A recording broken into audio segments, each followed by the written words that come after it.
Hello, everyone. Welcome back to Healthy Doses with Dr. Erica E. Watson. I'm so excited today. We're going to be talking about nutrition, which is one of my favorite topics. And I hope that after this event today, it will become one of your favorite topics as well. I'm sure it will. I'm sure it will. We have some guests with us today, which makes everything even better.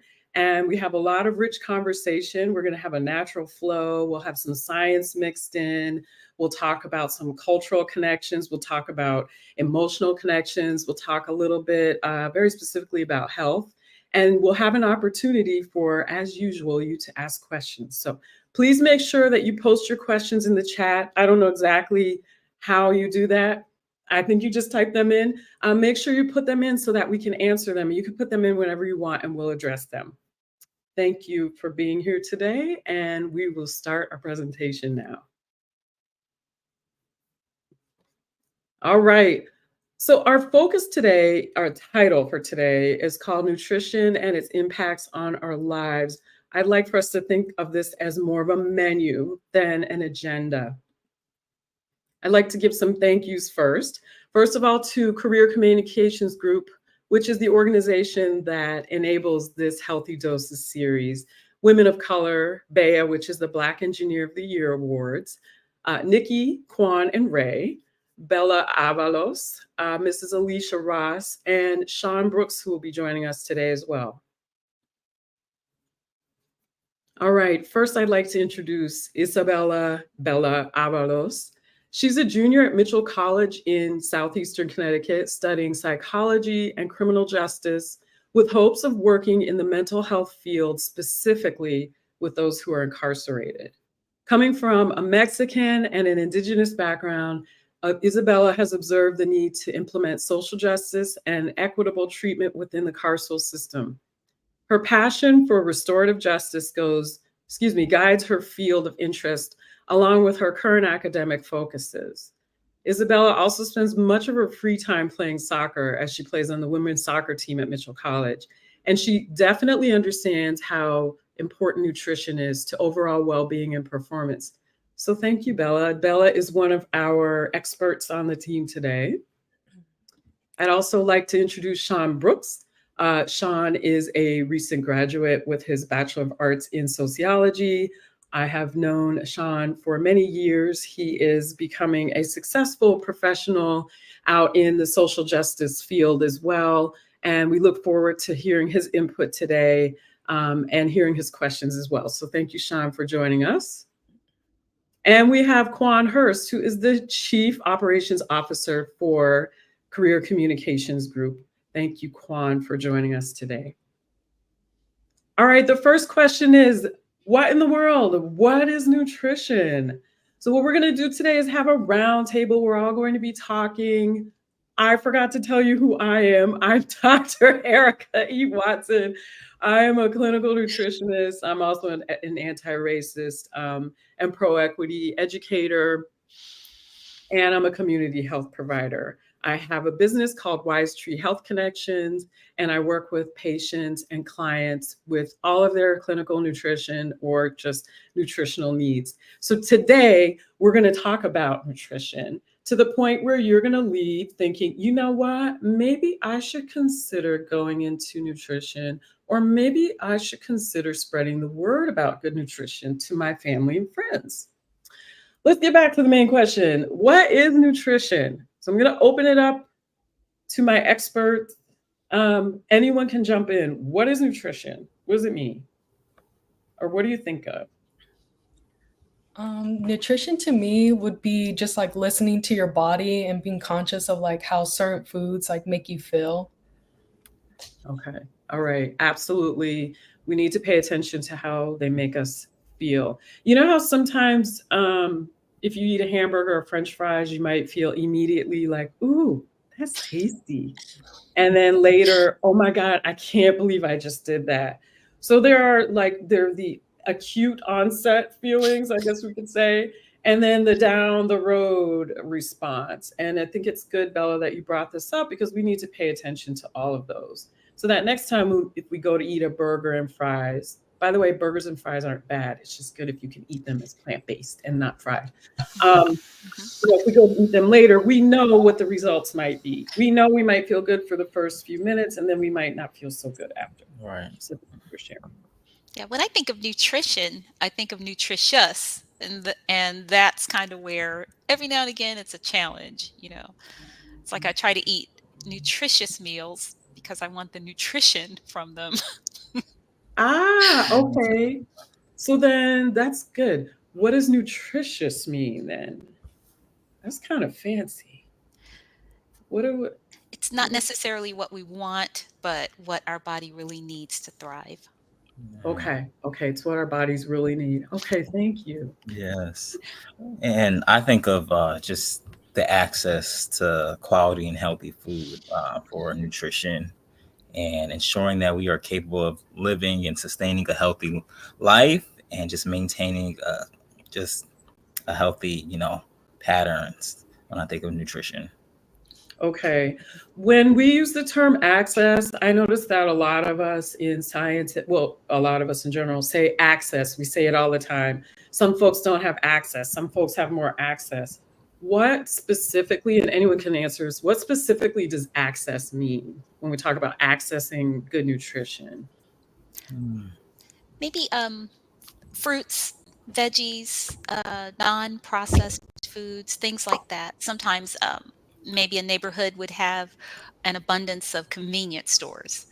And in that convenience, there's a lot of prepackaged things. And unfortunately, they taste really tasty, like chips and things like that, and candy bars. They're good, they taste good, but they're not always filled with things that we need to maintain balanced, healthy living. Okay. So I heard you say convenience stores, and we're talking about access. What about those fruits and vegetables in terms of access? What would access mean? What does access mean? So, like, if I live in a neighborhood and there are a lot of convenience stores, I can access those stores easily because I can walk by foot. Right. But what does access mean, Sean? I think access is just having the ability to walk to a park, a community garden, your neighbor who can grow their own foods and fruits and vegetables, just having the abilities where it's not, she said, processed, right? And having, more food markets that's not so expensive, community grocery stores, right? Where you have the access to not only drive, but if you don't have a car, you can walk, you can take public transportation that'll lead you there. So that is what comes to mind when I think of access. Okay, so it sounds like it's the ability to get to the foods that we need. Mm-hmm. The reasonable ability to get there. Okay. I just realized that. Go ahead, Clint. I was going to say, sometimes you have to practice access. You have to, because I didn't even think of like a nice little, community garden or food mart, Sean. So that's really good because sometimes those things, or grow it yourself, there's so many things you can do that are beneficial to you, beneficial to your pockets as well, because they're not that costly, but it's it's just so easy sometimes to pick up something on the go that's already cooked, and you don't want to really look at the nutrition label. Yeah, that's okay, I'm not going to look at that. I'm just going to eat it because I'm on the go. But you do have to practice, in essence, to find those places that are really healthy with fruits and vegetables. Yeah, we get hungry and we want to eat right away. And those of us who have the money or who have the food stamps available to buy these foods, we have those choices. And then there's a large majority of us who don't have these choices. So that's another block to access when you don't have the money or the funds or the knowledge about what to buy, what to get, and how to prepare it. These are all really common. We're going to talk more about them today. When I think of nutrition, I think of filling one's body. And so we'll look at that here. And it's nutrition is actually getting and using food and water in order to grow, to maintain health, to reproduce, and to thrive. I might add in here, I put getting and using. However, it's also giving because we provide nutrition for our families as well. Mm-hmm. What does nutrition mean to you? And let me clarify this slide. as far as for your personal self, or maybe from your family perspective? What does it mean to you? This is one of those deep questions. I'll start us off here. So nutrition to me means making sure that I eat foods that are high in fiber, high in water, because I know that they accelerate adequate digestion. And I know that as a human being, from a science perspective, I want my body to have regular metabolic and cellular processes as much as possible. Okay, thank you. As much as possible. So I always think about fiber and water. What foods have the most fiber and water in them? What about for you? Fruit. I like a lot of fruits, but I love salads. That's my favorite. And, I try to, my family's not as fond of salads as I am, but I do still add that into every meal. So, but I love salads and not drowned in dressing. That was hard to accomplish, but it was necessary. So It tastes good. Dressing tastes good. Okay. it does. Bella, what about for you? What does nutrition mean to you? For you Um, personally? For me personally, I just know like dairy products isn't something that really like sits well with me. So I kind of like stray away from that. But also just like having like fruits and vegetables and like kind of lean meat, because I notice like overall it just makes me feel like good in the morning, and then like also throughout my day, especially when I'm like at practice or working out. Um, I feel more energized to do that, and especially like days after that, I don't feel like as sore as I would when I like would eat like anything I wanted. So Mhm. So you have less soreness and better recovery after eating what you know you should eat? yeah, definitely. Interesting. Okay, thank you. How about you, Sean? Any thoughts about what nutrition means to you personally? To be frank, I think I'm still learning what it means. I'm still in the process of figuring it all out. Because I think once you know better, you do better, and still just trying to unlearn some things of coming from an environment that has, a lot of processed foods, and coming from like food deserts and everything. So I'm just trying to learn, just unlearn that. So I'm just trying to figure that out. But I think right now it's just going for walks and eating more greens. But I think I have a jaded perspective of what nutrition, because I remember growing up, we had the pyramids. The pyramid with the grain, the fruit, the dairy, but I'm staying away from dairy. As far as like milk, I drink almond milk. So it's still a challenge. I'm still working through it. So I don't know if that's a concrete answer, but I think I'm trying to figure it all out and unlearn some things. Yeah, it is I see it as a concrete answer because it's the truth. And also, it's not the truth for just you. That's actually a truth for probably everyone. No one has exact nutrition in place for them because our bodies are constantly changing their dynamic anyway. So we need to change things up. Thank you. We are going to take a quick break for about 60 seconds for a commercial. When you see the commercial, watch the commercial, please, and also stand up to stretch. If you're sitting watching us, I want you to get up to move. We, the guests here, we're going to get up to move too. So get up to move. If you have some water, drink some water. I don't know, take a bite of an apple, do something. And we'll see you back here in 60 or so seconds. Okay. Thank you. Get ready for one of the most trusted communities for STEM in the nation. Career development and impact. Network building and professional development. Celebration of career achievement, prestigious national awards and events. Access to the most influential industries, looking for the best and the brightest. 3 days of impact. It's Bea 38, and it's coming back to Baltimore for the first time in nearly 20 years. You don't want to miss the event of the year for Impact in STEM. The Bea STEM Conference, Becoming Everything You Are, February 15th through the 17th, 2024, at the Baltimore Convention Center. Mark your calendars now. That's February 15th through the 17th, 2024, at the Baltimore Convention Center. For more information, visit www.bea.org. Bea, becoming everything you are.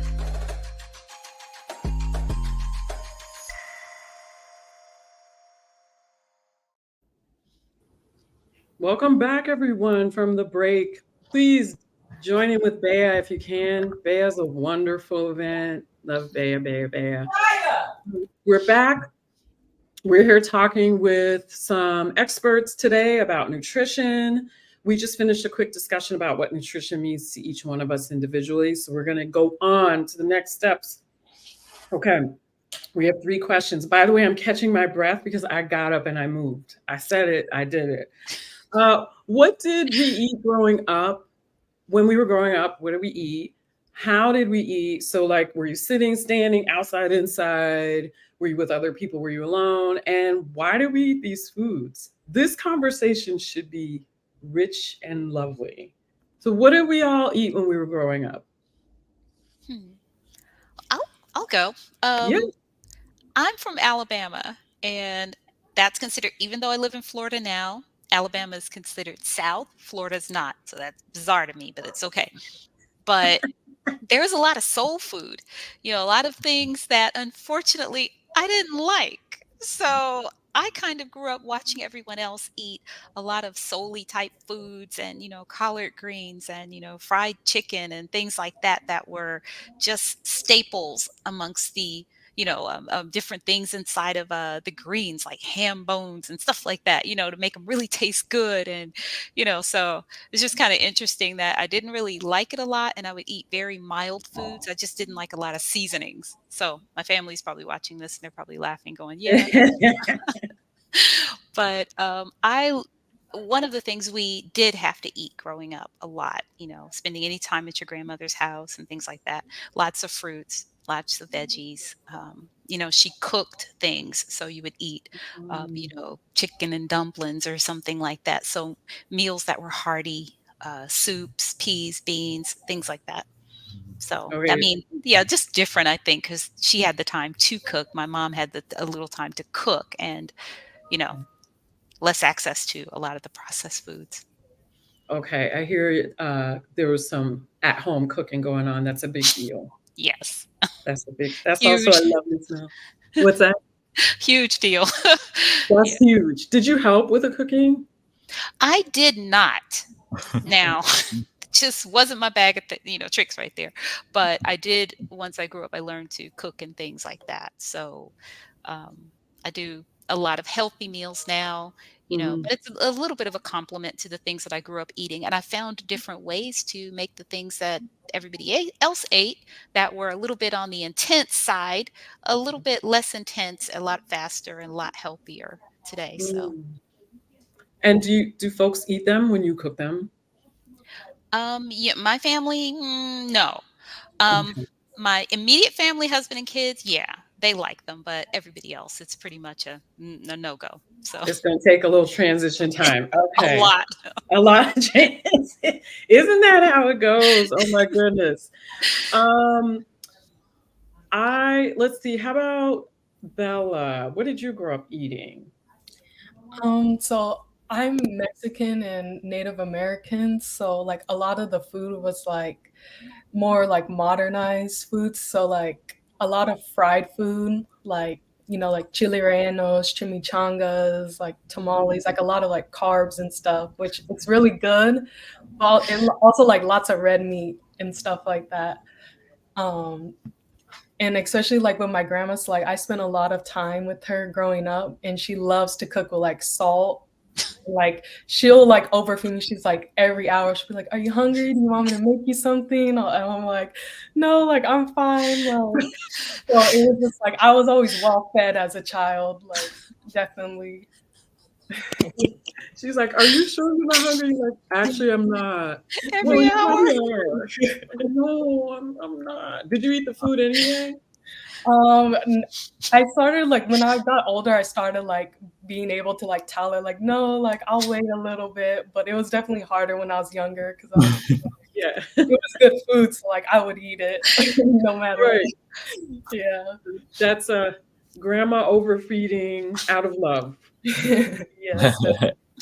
This is what happens. All right, Sean, how about for you? For me, my grandmother. So, my mom actually, I love soul food, but my mom, I didn't eat soul food growing up. She always thought it was unhealthy. So when I got to the South in college. I love soul food. I still love soul food. But my grandmother's from the Bahamas, so I would have a lot of Caribbean food and a lot of just different spices. And then I'm from New London, Connecticut, so there's a huge Latinx population.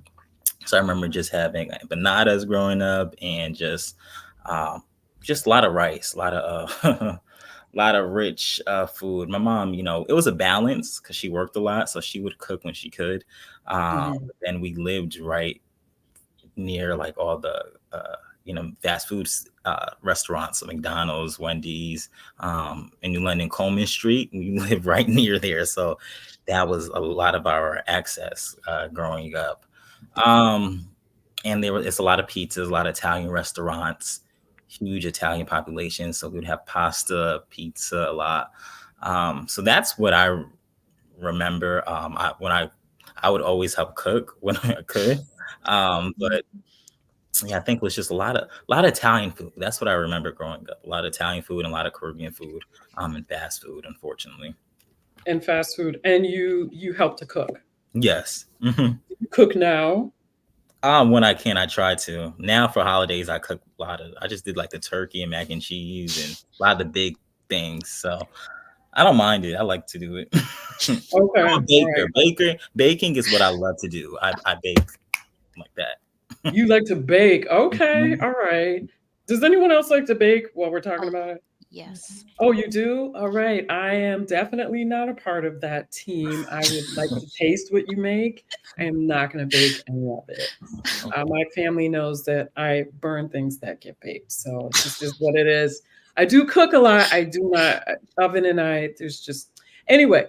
How did you eat when you were growing up? Like I remember in my household, it was me and my sister and my mom, and we ate together at the table as often as possible.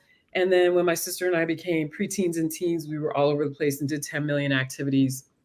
And so that memory of eating together is not as strong. I don't remember if we ate together as much after that. Now we do, and it feels very, very familiar to me when we go back to my mom's house to visit. It feels natural to sit back at the same exact table that we had when I was growing up. Wow. So to me, that tells me it was very familiar uh, that I was in that physical place with my family. I also remember we had neighbors come over sometimes randomly, definitely just for events, or hey, we have extra dinner, come over to eat.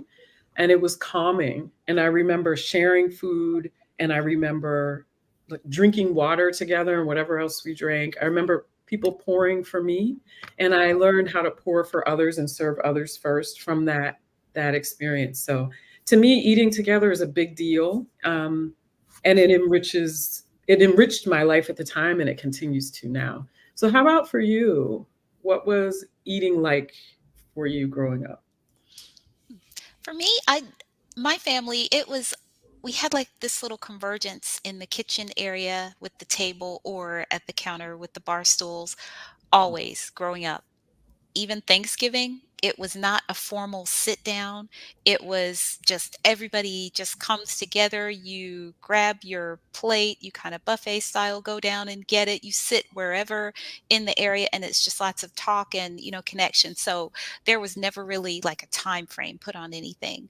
Um, so now that I'm grown, we don't really do a lot of formal, but we do a Mhm. lot of converging in the kitchen. We still have that same setup.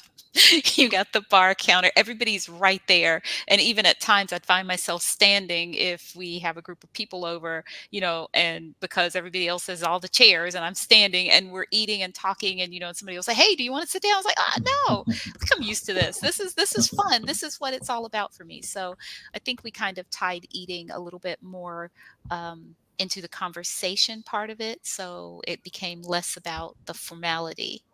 So I like how you said convergence. That's what it was. Everybody came it together. It was. was a convergence. How about for you, Bella? What was it Um, like? so me and my two older brothers, we always had like very busy schedules. So it was always hard to like all sit down once, like every single day. But we did make it like a plan, like where we would carve out time on Sundays to like have a family dinner. and we would all like just cook together, and then like invite friends and family too if they wanted to come. So it was definitely like hard like during the weekdays to kind of all sit down together, but we did like kind of find a solution to that so we could at least have like one family meal at least. I like that. And that Sunday meal. Okay. How about for you, Sean? I think for the most part, when we were younger, me and my brothers, we would just sit at the table, but I think we would just reconvene around the TV. Like we would eat food and watch TV. Even when like during Thanksgiving, it was never. I think because our family started to grow, like there wasn't as many seats for the table, so we just started to go on the couch and eat. And that's how we would share and be in conversation with one another during that time, during those moments. But we were still focused on either the show, the movie, but still share that community while still being engaging with the TV. Yeah, it's still engagement. Mhm. I was going to mention before, I should have mentioned before, if this is a sensitive topic for anyone, we could skip it because there are many folks who've experienced either houselessness or major food insecurity, not knowing where your next meal is going to come from, not knowing if you're going to have a next meal or knowing that you won't have a next meal. Some folks grow up in abusive households. And so sitting around at a table or sitting with family may not be comfortable. So forgive me, I should have said that up front. That's something to take into consideration when we have these discussions about nutrition. It's a big deal. Why did we eat the foods that we ate growing up? Why do you go ahead, Quan? Well, we had a rule. If you didn't want to eat what was prepared, then you're on your own. So, and I was the one that didn't like to eat what was prepared. So I would, Right. kindly excuse myself and grab something very simple and light, and that would be it. So, yeah, So it was a family expectation that you ate what was cooked, yes. and that's why you ate it. Okay. We had that too. Yeah. For the most part, my mom introduced us to a wide variety of foods, especially a lot of vegetables, so many vegetables, so many, and fungi, which are mushrooms. Well, they aren't mushrooms. Mushrooms are a type of fungus. So we had a lot of variety. However, we generally were expected to eat what was cooked. And that's why I started, I don't know if I think my mom was watching. Part of the reason why I started cooking because I wanted to eat food that I wanted to eat. So if I cooked it, what could she say? Right? What are you gonna say? Okay, Bella. Why do you think your family ate the foods that they ate? I think it's just like a traditional aspect to it, and then also this like the convenience, like they've grown up making that, so it's kind of like just like an easy thing to make. And to like growing up, we did kind of eat a lot of fast food too, because you'd be like coming from school and practice and having to do this and that, so it was just like convenient to go grab something. The convenience. Mhm. Okay. Sean, what about for you? We were greedy growing up, so we ate everything. Yes, I was a greedy kid, so I just really loved sweets. I loved food. But yes, it was an expectation. Like you had to eat, right? Or you wouldn't grow. That was the thing. You wouldn't be strong growing up. Eat all your vegetables so you can be strong. Now listening, these are just like incentives. So so we could eat, right? Um, and yeah, I think it's also convenience and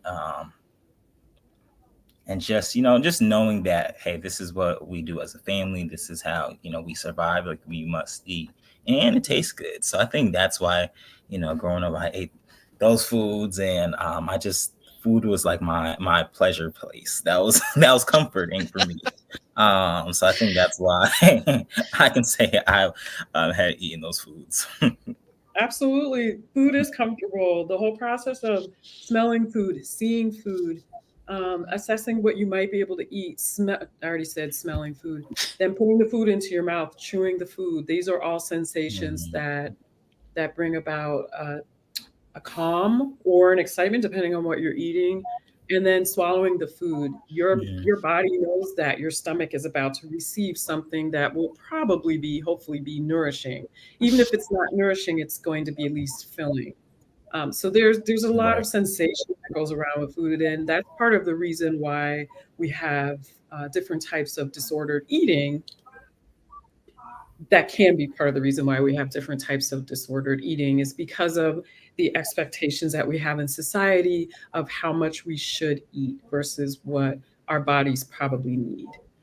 Okay, I see that we have two questions from the audience. What are our questions from? Oh, here we go.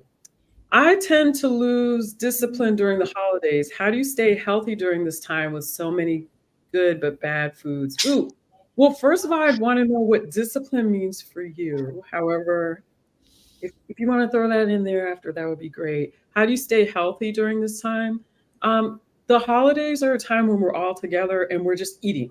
Most folks, not everyone, most folks are like, oh my God, I can choose from 12 different items and I want to eat them because I'm with my family and I'm happy. That's okay. It's one day of eating, it's 2 days of eating. It's okay to do it. Here's the thing, your body will let you know if you've overdone it.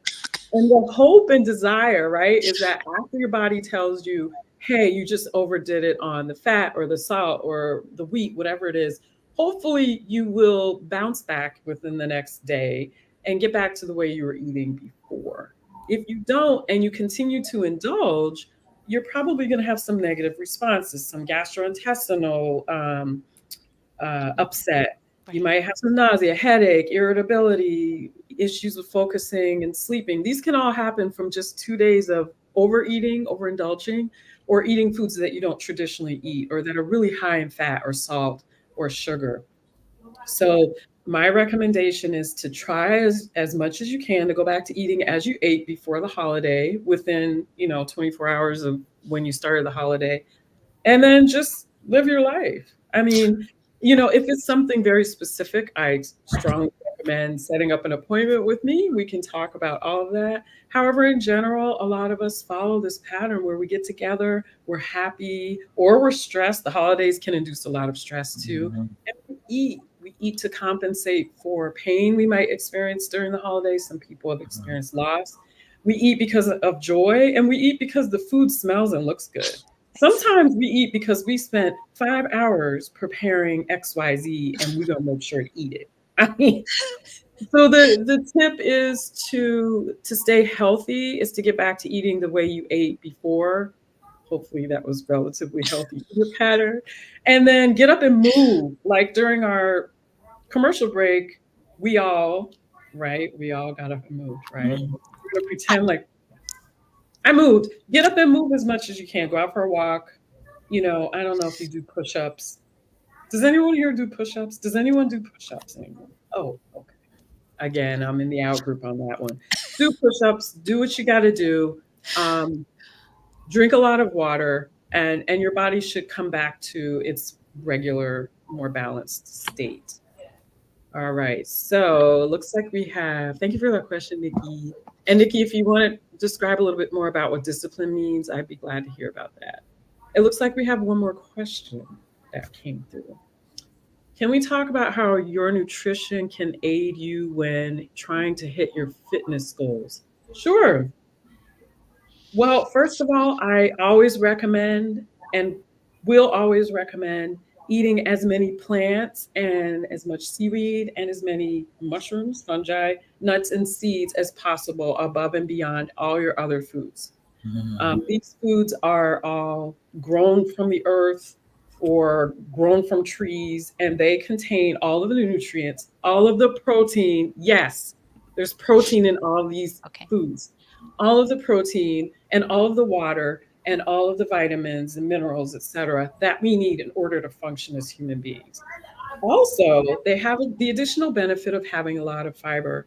So when we put all these together, your cells that have been Mhm. destroyed during working out can heal faster and better, and your muscles can become stronger. And therefore, you can have better endurance. Again, this is something you'd want to talk about very specifically with clinical nutritionists, Dr. Watson. But just in general, when you're eating and paying attention to what you're eating and making sure you're eating non-animal products as often as possible, your fitness goals will become more and more achievable. I actually guarantee that. And making sure that you're staying hydrated, however that is. That's eating fresh fruits and vegetables, that's eating soups, that's drinking water, that's drinking tea. It's okay to drink some coffee, right? All of these contribute to your hydration level. Staying hydrated is a huge deal for fitness goals. Okay. Thank you for those questions. We're going to go back to this part of the show. So we've got one picture we're going to take a peek at because I'm looking at our time. Oh, we're good. We are going to actually stop here for a moment and we're going to take a quick commercial break. And then we're going to come back and talk about some foods that I think will make us all really happy. I think will make us happy. So please take a moment here. We're going to take another commercial break, get up, stretch, get some water, and we'll see you back in about a minute or so.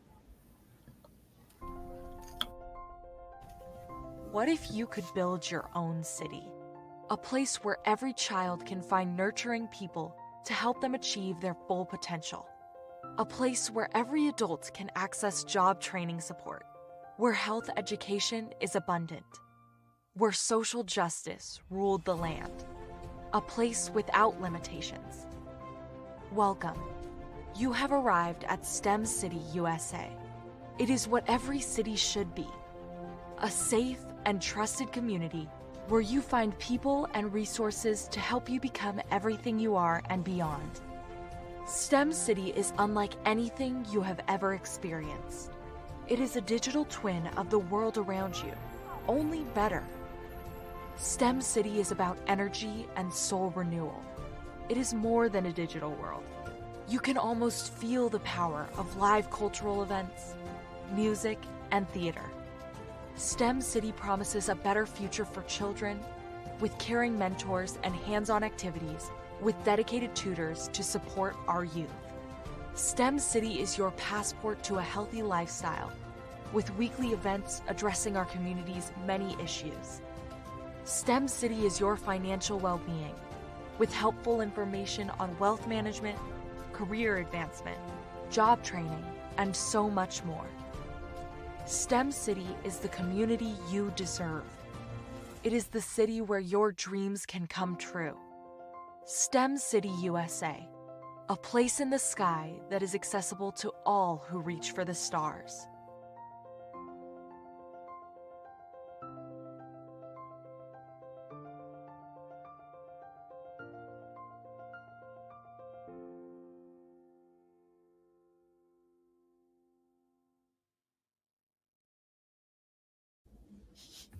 Welcome back, everyone, to our discussion about nutrition. I have my guests here today, Bella, Sean, and Quan, my expert guests. We are talking about everything nutrition, everything that we can cram into 1 hour period. We probably need 12 hours, but we can't do that. We had started talking about what nutrition is, what it means to us, what we did growing up, in terms of what we ate, how we ate, etc. And so now we're going to look at some examples of foods on the slides, and then we're going to just discuss them. We're going to analyze them. So our first slide we have here, we can pull this up. I'm not going to say anything. I'm just going to ask, right, what do you think? And just jump in. And you don't have to use full sentences. You can say whatever you want. This is Looks good. Looks delicious. see, that's the problem when you see these. It's like you really want them. I love donuts and fries and chocolate. But yeah, Wow. we grow. We know better. We know better. Yeah. Knowing better doesn't mean that we change, though. Right? What were you saying, Bella? Sorry. Nothing. I love all this food in this picture. Don't She's stray fine. away. Like, fun. and the background is lovely too. The color, it's very inviting, right? It's like, It is. come eat all of this. All right, let's Right. go to the next one. Oh, that looks great. I don't know about the mac and cheese, but but that fried chicken and the collard greens looks really good. See, that would have been something back in the day that, that would have been served, and I'd have been like, I don't think I want that, Yeah. Maybe the chicken, because it does look pretty golden. It looks good. Right. That chicken does. No, that is not Kraft macaroni and cheese. I don't think so. We just had one of our producers ask a question. I don't think so. Oh, Cherise said, Thank you. Hi, Cherise. okay. Mhm. Bella, any thoughts? And look, I love soul food. Okay. The first time I had it was when I went to Washington, D.C. on a school trip, and I like fell in love with it. It was so good. Well, you had it in DC too, which is like, come on, Mhm. deliciousness, right? Yes. See, I never liked collard greens, but I did learn from someone. I think she was from Guyana. She says, "Oh yeah, you take the collard greens and then you just saute it in a really hot skillet or whatever." And she said you saute it, a little bit of salt, a little bit of vinegar, and boom.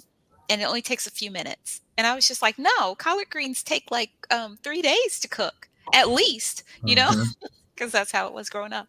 And I tried it and I loved it, but It's interesting. You know what?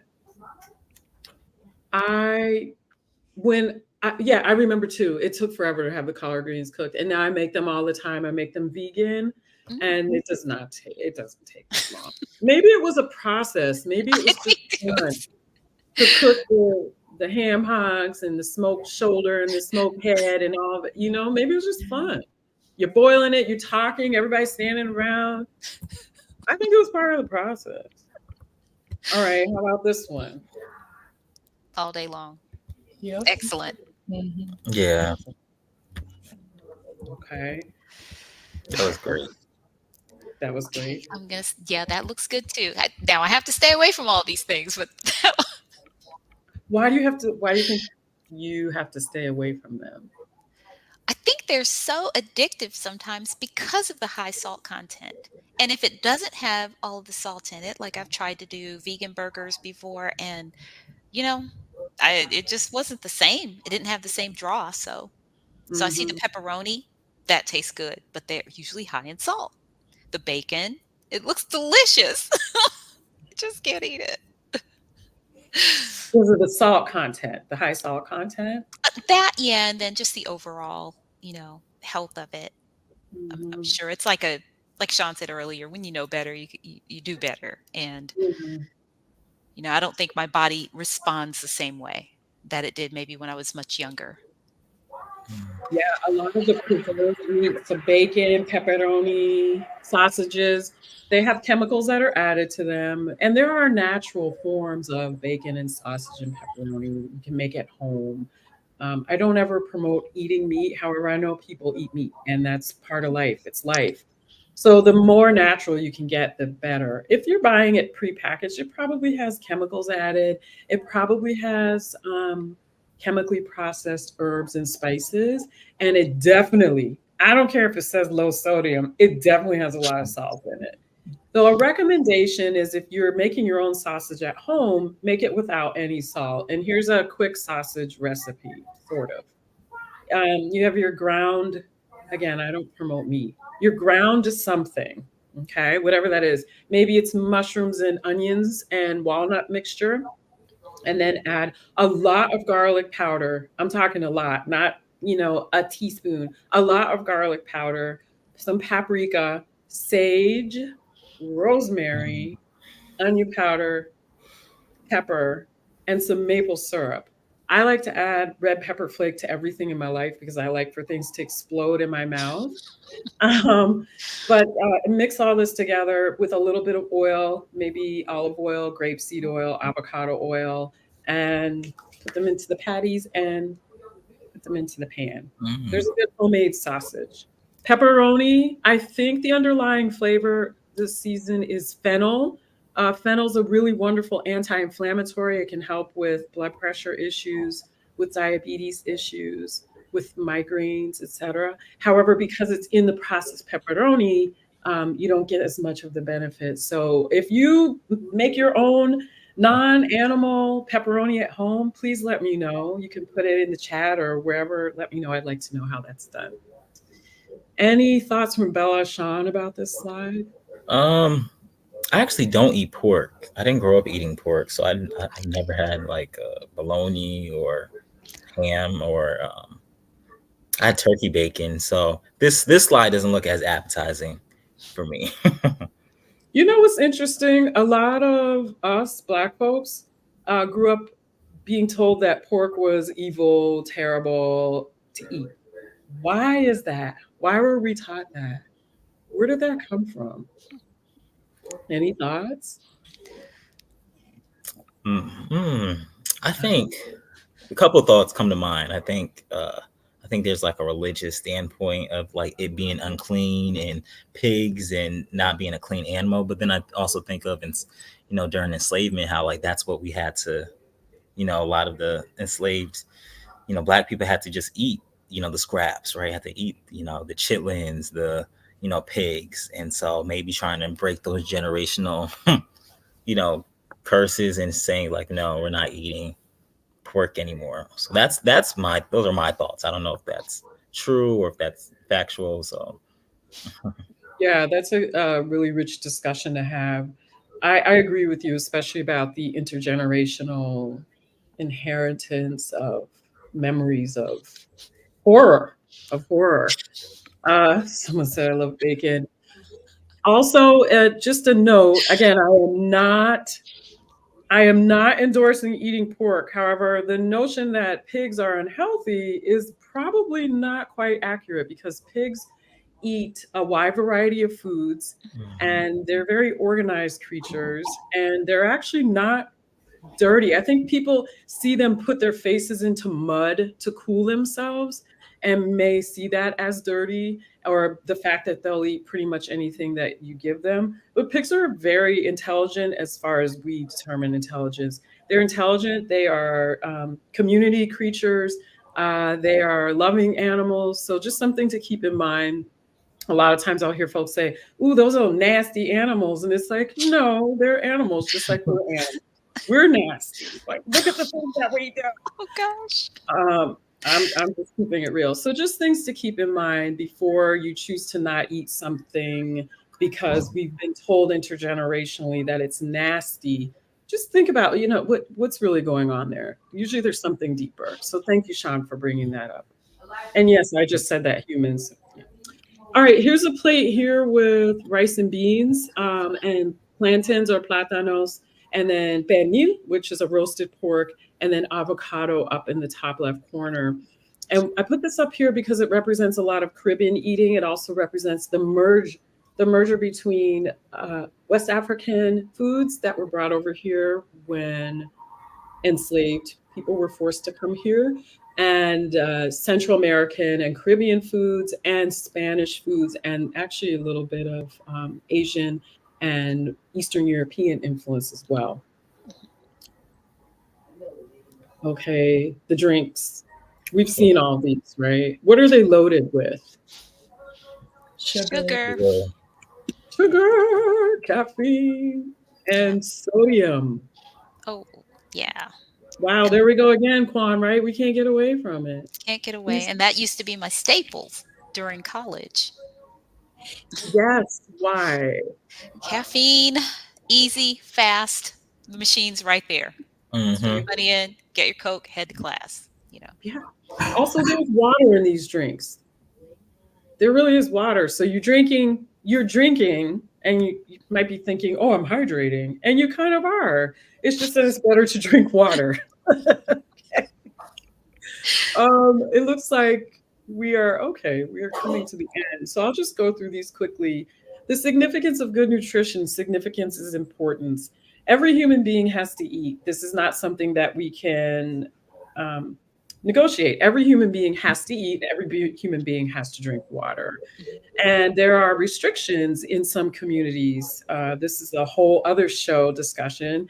There, in particular, Black and Brown communities, low income communities, definitely indigenous communities, otherwise marginalized and historically abused communities have restrictions on food.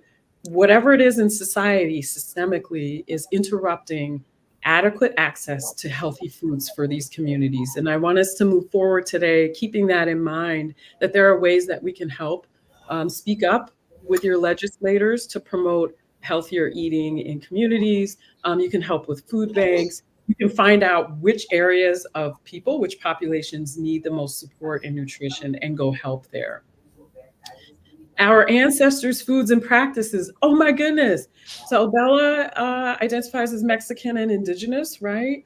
If you look back on what your ancestors used to eat, which traditionally was a lot of corn product, bean product, greens products, tomatoes, eating those foods that your ancestors ate and eating in community as your ancestors ate can bring your own physical body a maximum level of nutrition, which I think is beautiful. That's a whole other topic for a whole other show. It's so cool.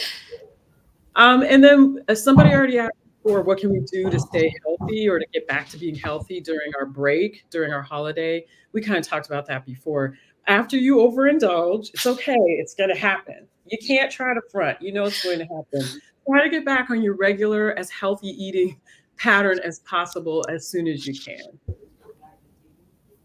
These are just some foods that we don't usually think of as being from West Africa. I'm going to highlight them. Many different species of beans, definitely rice, and then yuca or cassava, as many people call it. Is there another word for yuca that you all know other than cassava? I don't know of another. There probably are. So these foods are basic. They are cheap. What's interesting is that they're not quick cook. You got to do some work, right? You got to cook the beans. You have to boil and steam the rice.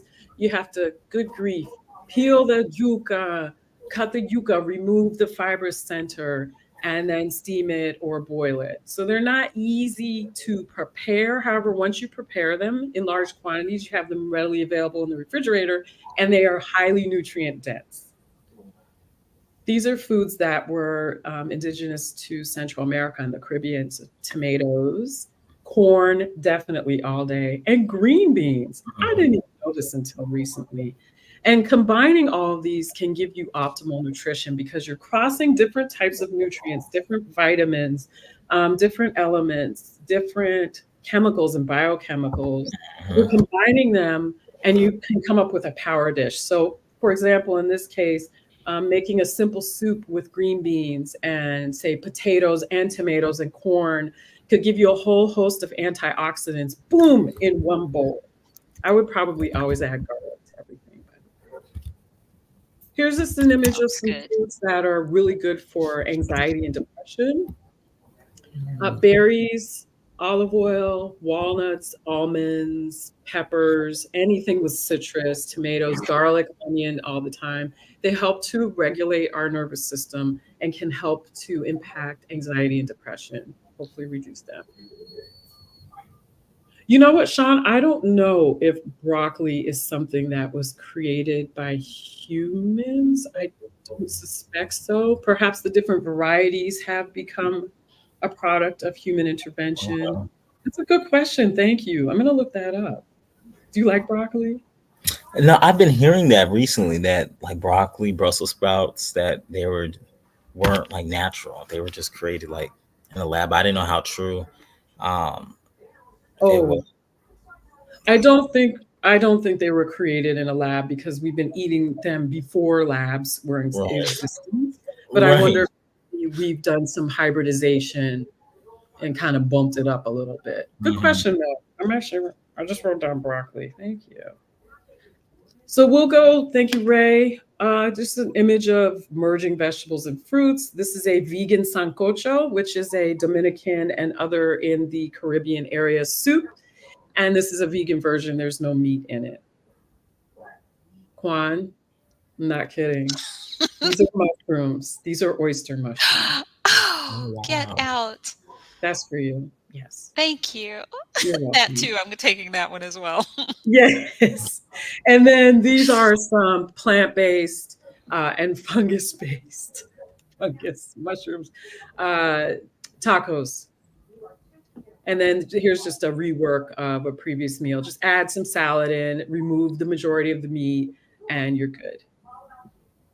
And water all the time with each meal. We have addressed some questions. So today we covered a lot. We need more time.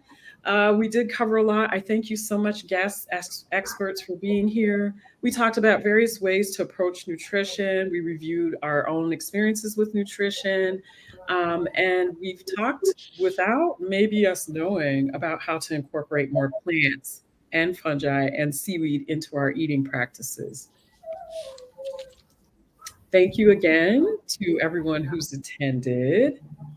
And in the future, for future Healthy Doses with Dr. Erica E. Watson, we're going to have more topics. I don't want to reveal all of them yet. They're going to be around food and trauma. And we're going to have some cooking episodes where I'm going to be cooking and you all will be watching. And I am not baking because I will burn. So please look forward to those episodes. They will be posted. And I would just want to thank you all for being here today and wrap it up for the day. Thank you. Thank you. Wonderful. Thank you. Thank you so much. Get ready for one of the most trusted communities for STEM in the nation. Career development and impact. Network building and professional development. Celebration of career achievement, prestigious national awards and events. Access to the most influential industries, looking for the best and the brightest. 3 days of impact. It's Bea 38, and it's coming back to Baltimore for the first time in nearly 20 years. You don't want to miss the event of the year for Impact in STEM. The Bea STEM Conference, Becoming Everything You Are, February 15th through the 17th, 2024, at the Baltimore Convention Center. Mark your calendars now. That's February 15th through the 17th, 2024, at the Baltimore Convention Center. For more information, visit www.bea.org. Bea, becoming everything you are.